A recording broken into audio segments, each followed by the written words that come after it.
अल्लाहु अकबर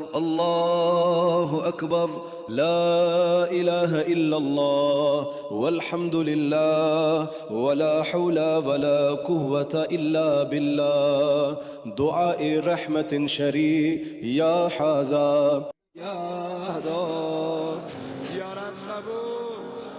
ईरान में इसी वक्त सड़कों पर दसियों हजार लोग उमड़ पड़े हैं जो अपने सर्वोच्च नेता को अंतिम विदाई देने आए हैं। ईरान में उनकी मृत्यु के 4 महीने बाद ही पूर्व सर्वोच्च नेता अयातुल्ला अली खामनेई के लिए विदाई सप्ताह की शुरुआत हुई है। वो अमेरिका और इजराइल द्वारा ईरान के खिलाफ युद्ध के पहले ही दिन 86 वर्ष की आयु में मारे गए थे। दिलचस्प बात यह है कि अली खमनेई के बेटे मुज्तबा खमनेई, जो अब ईरान के वास्तविक सर्वोच्च नेता हैं, अपने पिता से विदाई लेने के लिए भी सार्वजनिक रूप से कभी सामने नहीं आए। इससे यह सवाल और भी बढ़ गया कि क्या नया सर्वोच्च नेता वाकई में जीवित है या नहीं। तेहरान की हुकूमत के लिए ये विदाई एक अहम और दिनों तक चलने वाला प्रदर्शन है, जिसका मकसद दुनिया को दिखाना है कि वो टिके रहने में कामयाब रही है, कि इस्लामी गणराज्य के विचार अब भी मजबूत है और आम जनता अब भी अपनी हुकूमत से प्यार करती है। हुकूमत, हालांकि ये भी मानना होगा कि खमेनेई की विदाई पर रोने वाले सभी लोग दिल से नहीं रो रहे हैं। इस एपिसोड में आइए मिलकर चर्चा करें कि इस समय ईरान में क्या हो रहा है, अली खमेनेई की विदाई कैसे हो रही है, आगे क्या होगा और इस वक्त देश में असली सत्ता किसके हाथ में है। क्योंकि मदश्ताबू खमेनेई को उनके पिता की मृत्यु के बाद से अब तक किसी ने देखा तक नहीं है, यहां तक कि सुना भी नहीं है। मेरा नाम अलेक्सेई पेची है। आइए इस विषय पर चर्चा करें, लेकिन शुरू करने से पहले मैं आपसे अनुरोध करता हूं कि चैनल को सब्सक्राइब करें, इस एपिसोड को लाइक करें और इस वीडियो के नीचे अपनी टिप्पणी लिखना ना भूलें। मैं आपका आभारी रहूंगा। तो ईरानी आयतुल्ला अली खमेनेई मारे गए। तेहरान में उनके आवाज पर ईरान की सरकार ने विदाई समारोह को 4 महीने से अधिक समय तक टाल दिया था, क्योंकि सैन्य कार्रवाई शुरू हुई थी और बड़ी भीड़ में नए हवाई हमलों का खतरा था। साथ ही शोक मनाने वाली भीड़ में घातक भगदड़ का भी डर था। 1989 में ईरान के पहले सर्वोच्च नेता आयतुल्ला खमेनी के अंतिम संस्कार में भी ऐसी अफरा तफरी मची थी।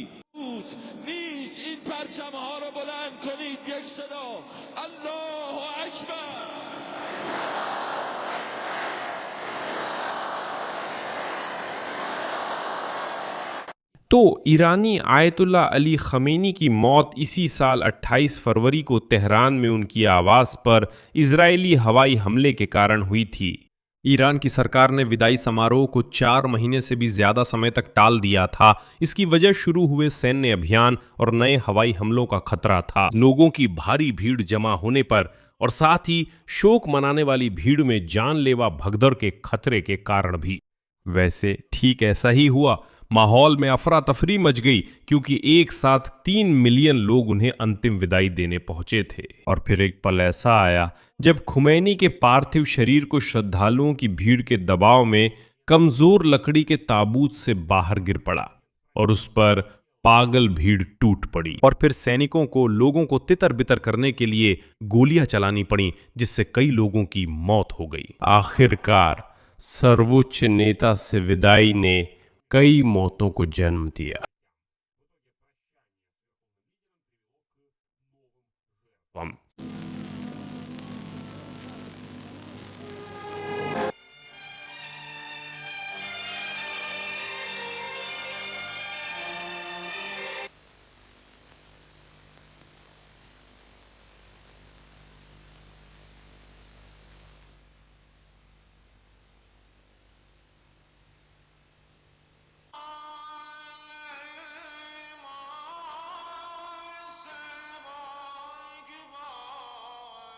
2020 में भी इस्लामिक रिवॉल्यूशनरी गार्ड कॉर्प्स के पूर्व नेता कासिम सुलेमानी के जनाजे में भगदड़ मची थी, जिसमें दर्जनों लोग मारे गए थे। इस बार ईरान में शोक कार्यक्रम एक हफ्ते तक 3 जुलाई से 9 जुलाई तक कई शहरों में आयोजित किए गए हैं, लेकिन मुख्य विदाई समारोह 4 जुलाई को शुरू हुआ। और ये यूं ही नहीं था, इन कार्यक्रमों में 18 से 35 मिलियन लोगों के शामिल होने की उम्मीद है। वैसे संभावना नहीं है कि इन कार्यक्रमों में 18 से 35 मिलियन लोग शामिल होंगे। वे ये अपनी मर्जी से नहीं, बल्कि धर्मगुरुओं और खुफिया एजेंसियों के दबाव में करेंगे। आइए इसमें ईमानदार रहें। संभावना नहीं है कि लाखों ईरानी अली खामेनी को इतना पूजते हैं कि वे उनकी अंतिम यात्रा में शामिल होकर खुलकर रोएंगे। वैसे अली खमेनी के साथ उनके परिवार के 4 अन्य सदस्यों को भी दफनाया जा रहा है जो 28 फरवरी की हवाई हमले में मारे गए थे। ये उनकी बेटी, दामाद, बहू और पोती हैं। अली खमेनी के विदाई समारोह तेहरान में इमाम खमेनी नामक मस्जिद में शुरू हुए। अगर आपको दिलचस्पी हो तो ये नाम इस्लामिक रिपब्लिक ऑफ ईरान के पूर्वज, यहाँ तक कि संस्थापक आयतुल्लाह रूहुल्लाह खमेनी का है। उनसे पहले इमाम खमेनी थे। और यही पूरी कहानी और इस परिसर का सार है जहां अली खमेनी के साथ विदाई हो रही है, जो देश में 1969 की इस्लामी क्रांति के बाद हुए सभी राजनीतिक और धार्मिक बदलावों से सीधे जुड़ा हुआ है। 4 और 5 जुलाई को ईरान के लोग अली खमेनी की कब्र पर यहां आते हैं।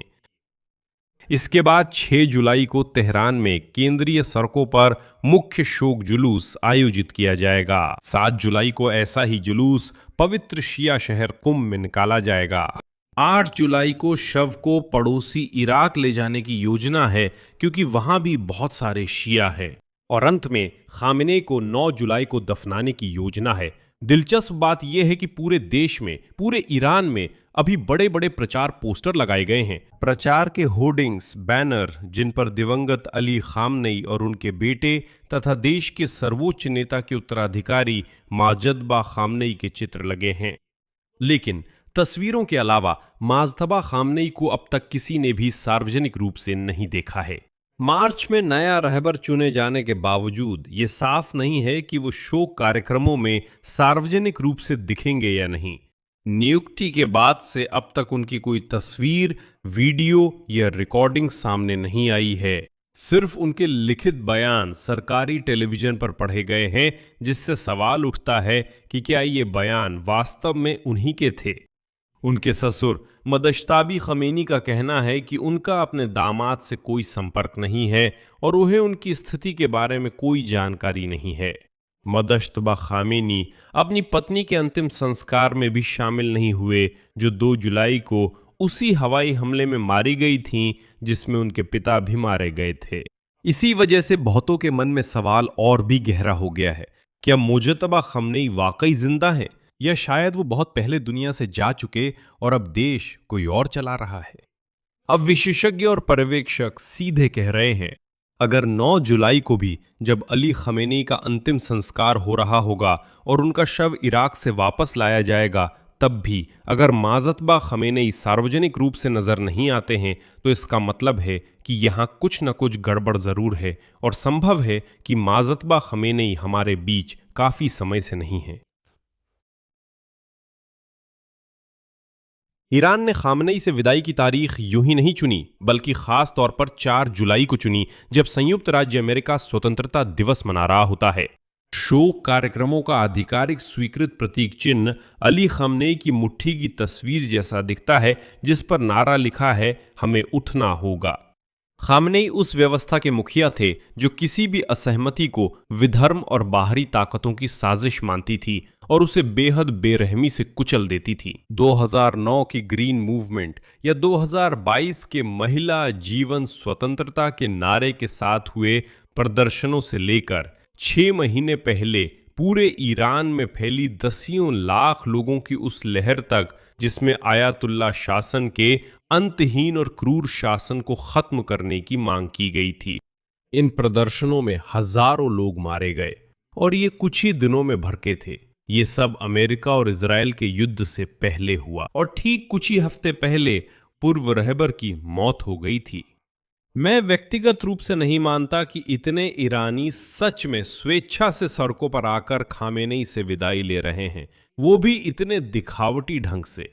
डोनाल्ड ट्रंप ने आज लिखा कि वो हैरान थे कि ईरानी लोग खामेनी को विदाई देते समय सच में रो रहे हैं, जबकि वो सोचते थे कि लोग उसे नफरत करते हैं। बहुत सारे सबूत हैं कि लाखों ईरानी सच में दिवंगत अली खामेनी और उनके बनाए हुए तानाशाही धार्मिक शासन से नफरत करते हैं। वे उन सब चीजों से गहराई से निराश हैं जहां उन्होंने देश को पहुंचा दिया। लगभग 37 साल जो खामेनी ने रहबर के पद पर बिताए, वो एक निरंतर कहानी है। दसियों हजार हत्याएं, क्रूर और बेहद कठोर दमन, बमबारी, बुनियादी अधिकारों और स्वतंत्रताओं का हनन, झूठे आरोप और अदालत के फैसले, यातनाएं और असल में असहमति रखने वालों का शारीरिक रूप से सफाया। असहमति रखने वालों की तो बात ही क्या, जो भी खामने के खिलाफ था उसे तुरंत मार दिया जाता था। ये पूरी आबादी के गरीब हो जाने, अर्थव्यवस्था और बुनियादी ढांचे के बर्बाद होने, हर जगह फैले भ्रष्टाचार और सेना तथा सुरक्षा बलों के नियंत्रण में देश की राष्ट्रीय संपत्ति का बड़ा हिस्सा के आ जाने की कहानी भी है ईरान की। सीधे कहे तो जिसके पास हथियार है वही देश की संपत्ति पर काबिज है। जब फरवरी में अली खमेनेई की मौत की खबर आई तो कुछ ईरानियों ने इस घटना का खुलकर जश्न मनाया, जबकि वे खुद को बहुत बड़े खतरे में डाल रहे थे। अली खामनेई की विदेश नीति का सिद्धांत दशकों तक समझौता न करने वाले पश्चिम विरोधी रुख, पैन इस्लामवाद और ईरान की क्षेत्रीय प्रभुत्व की इच्छा पर आधारित रही है। अगर आपने अपनी जिंदगी में कभी हमास, हिजबुल्ला, यमन के हूती या इराक में प्रतिरोध की धुरी जैसे आंदोलनों के बारे में सुना है तो जान लीजिए ये सब दिवंगत अली खामेनेई की ही देन है। क्षेत्र में इन सभी प्रॉक्सी ताकतों का निर्माण और वित्त पोषण खामेनेई की सबसे बड़ी भू राजनीतिक उपलब्धि बन गई। ईरान ने प्रॉक्सी युद्धों की रणनीति अपनाई, जिसमें उसने अमेरिका और इजराइल से सीधे टकराव के बिना वफादार सशस्त्र समूहों का नेटवर्क तैनात किया। कई वर्षों तक ईरान ने इजराइल से युद्ध किया, लेकिन सीधे शामिल नहीं हुआ और उसकी जमीन पर कोई हमला नहीं हुआ, जबकि सभी जानते थे कि असल युद्ध ईरान ही कर रहा था। और यही खामनेई ने ऐसी प्रॉक्सी युद्ध प्रणाली बनाई जिसमें सभी जानते हैं कि युद्ध वही कर रहा है, लेकिन कोई उसे निशाना नहीं बना सकता। प्रतिरोध धुरी के हर समूह की ईरान के युद्ध में अपना अपना मोर्चा थी। शिया कट्टरपंथी समूह हिजबुल्ला इस धुरी का मुख्य और सबसे शक्तिशाली तत्व है, जो लेबनान में स्थित है और ईरान के समर्थन से बनाया गया था। ये लोग लेबनान सीमा से इजराइल से लड़ रहे हैं। यमनी हूती अगर सही कहे तो। अंसार अल्लाह समूह एक कट्टरपंथी इस्लामी आंदोलन है जिसे ईरान से ड्रोन और बैलिस्टिक मिसाइलें मिलती हैं ताकि वो इजराइल पर हमला कर सके, सऊदी अरब को अस्थिर कर सके और लाल सागर में नौवहन को अवरुद्ध कर सके। वही बाब अल मंदेब जलडमरू मध्य और उसका अवरोध अंसार अल्लाह का ही काम है। फिलिस्तीनी कट्टरपंथी यानी आतंकवादी संगठन हमास, इस्लामिक जिहाद वगैरह गाजा पट्टी में लड़ रहे थे, फिर से इजराइल पर हमला कर रहे थे, और यही है विरोधाभास। हालांकि हमास असल में सुन्नी है, शिया नहीं, फिर भी इन ताकतों को तेहरान से भारी वित्तीय और सैन्य मदद मिल रही थी। यहां पर मतलब सुन्नी शिया मसला बिल्कुल भी अहम नहीं था, सबसे जरूरी था जंग जारी रखना। यानी देखिए विरोधाभास कहां है। एक तरफ यमनी हूती अंसार अल्लाह सऊदी अरब में सुन्नियों के खिलाफ अस्थिरता फैला रहे थे और ईरान उनका समर्थन कर रहा था, और उसी समय हमास भी सुन्नी है लेकिन ईरान उन्हें भी फंडिंग के जरिए समर्थन देता था ताकि वे इजराइल के खिलाफ लड़ सकें। सीरिया में बशार असद का पूर्व शासन भी खामनेई से समर्थित था। इराक की सरकार में शामिल या अर्ध गुरिल्ला शिया समूह भी, और यहां इसमें भी ईरान को ऐसा करने की अनुमति दी। ईरान को भूमध्य सागर तक एक सीधा स्थलीय गलियारा बनाने की अनुमति दी। कुल मिलाकर जैसा कि आप समझ सकते हैं, अली खामनेई की रणनीति थी कि क्षेत्र में कई समूह बनाकर उन्हें हथियार और वित्तीय सहायता दी जाए और वे अपने ही हाथों से ईरान के विरोधियों के खिलाफ युद्ध लड़ें। और जाहिर है परमाणु कार्यक्रम।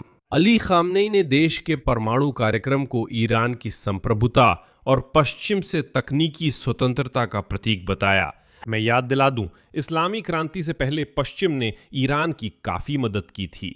2000 के दशक की शुरुआत में उन्होंने एक प्रसिद्ध फतवा जारी किया जो एक धार्मिक आदेश है, जिसमें परमाणु हथियारों के निर्माण और उपयोग को इस्लाम के खिलाफ बताते हुए प्रतिबंधित किया गया।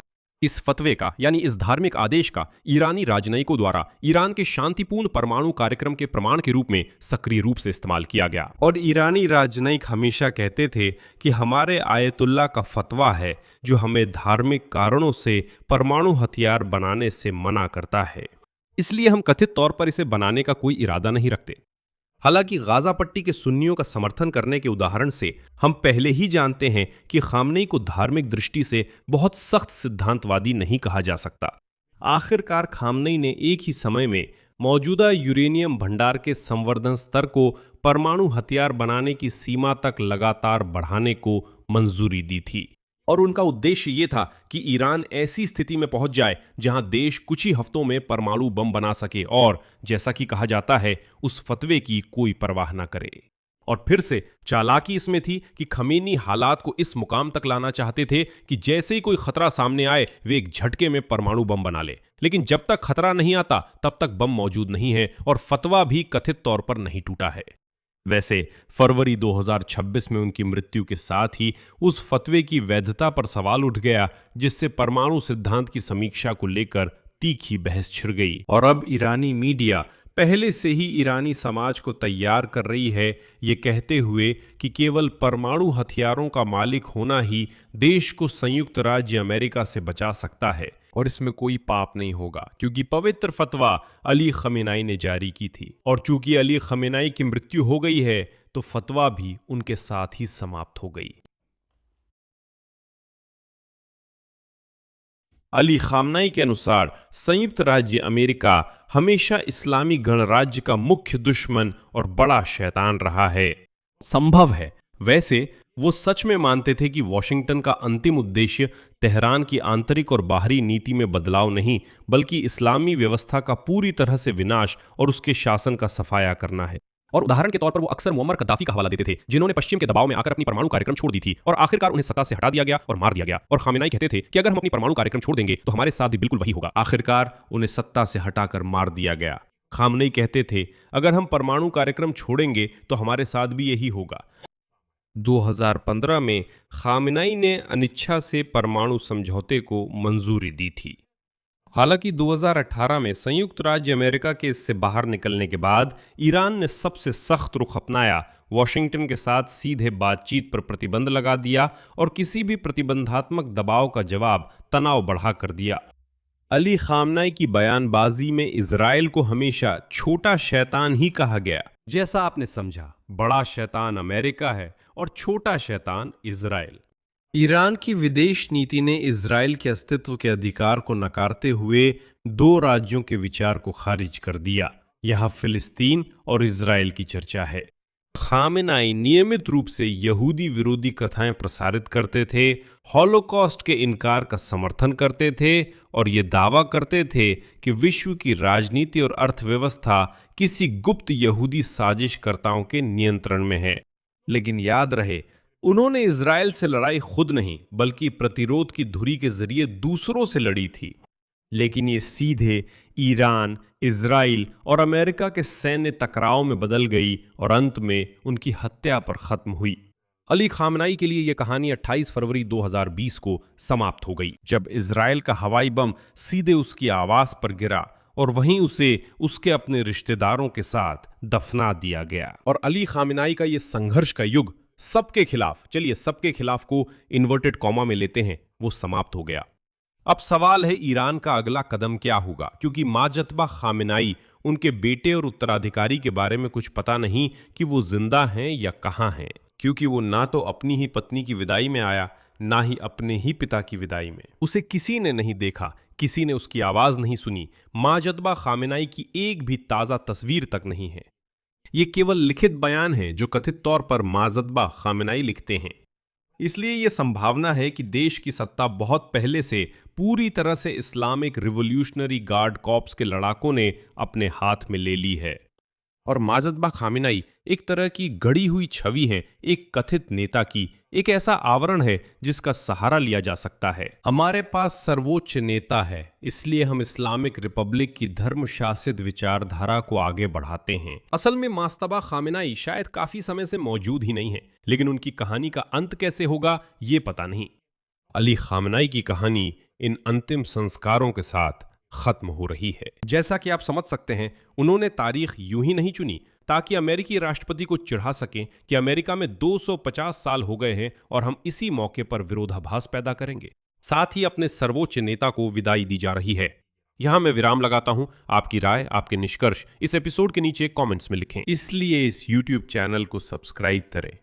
फिर वही आदमी जो सोवियत संघ में था, शांत था और डरता नहीं था, कृपया वीडियो विवरण में दिए लिंक से डोनेशन कर मदद करें। लोगों ने उस इंसान को नहीं हराया। Всем пока.